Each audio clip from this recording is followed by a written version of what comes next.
katutubo. Ayan, sa wakas may lumabas na isang narito po ang Pangulo representative ng munisipyo. Ayan, si Vice Mayor. Siguro, narindi na dahil nandito kami sa harap ngayon na ano.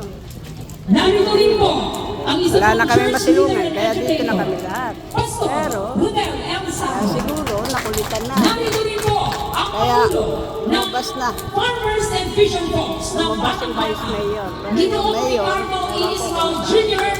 and Kaya Rico lumabas. D. Tuyong, mga Pangulo po Dating ito. Vice Mayor ang kanyang pinapalabas. Nandito rin po ang church leader and educator, Pastor Romeo Mangligno. At tingnan natin kung anong sasabihin. Nandito rin po ang pugma na nagmumula po Ano, kasamahan ipagpapako. ng mga magsasaka sa Honduras. Dahil, sa pamumuno medyo, ni Ma'am Teresita Ano na, medyo Reyes matindi na yung mga salita sa kanila.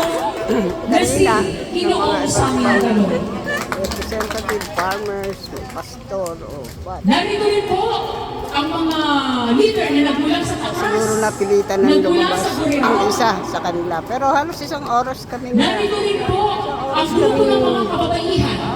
nagsasalita, walang lumalabas. Halos mga leader, Wala. vice mayor ang nandito. Sumilong kami dito, Kasama din namin ang mga support groups. natapat na talaga sa Ang kanya. Palawan NGO Kaya Network siguro napilitan na Incorporated. lumabas. Ganun din ang Palawan Katutubo Mission sa Umuulan. panguna ni Reverend Father Ngayon, Armando umuulan. Arlinsa. Siyempre, ang ating mga kabataan nandito po. May hindi po ba nabanggit? Pero karamihan po dito ay mga leaders ng pagsasaka, katutubo, mga mangingisda, simbahan. Iilan lang po yan, pero napakarami po nilang mga miyembro. Okay. Pasensya na kayo kasi nagkataon na may season kayo, Father. Good morning. Okay, dahil session na na. mga leader, imbitahin ko kayo sa taas, mag-usap tayo doon. Yung mga leader Okay. na huwag naman kayo magkasya lahat. So, decision na po ninyo kung sino mo pwede. O the only universe is willing para harapin po kayo doon sa mga question. Ayun. Hindi naman pwede. May resulta. Yung mga I'm the leaders Vice daw. Mayor, I'm the presiding officer. Anytime na the August body will decide. natin si Vice Mayor. But of course, open po kami sa ganito. Kasama ko ninyo tayo kung para sa kabutihan ng bayan. Nandiyan po tayo kasama niyo sa Mindanao, kasama niyo sa mga bayan. We always concern related to the farmers, fishermen, the fisher folks and other. So right now, we are willing na makit kayo sa taas, we allow you. Alright! Pwede lang mo kayo magkasya.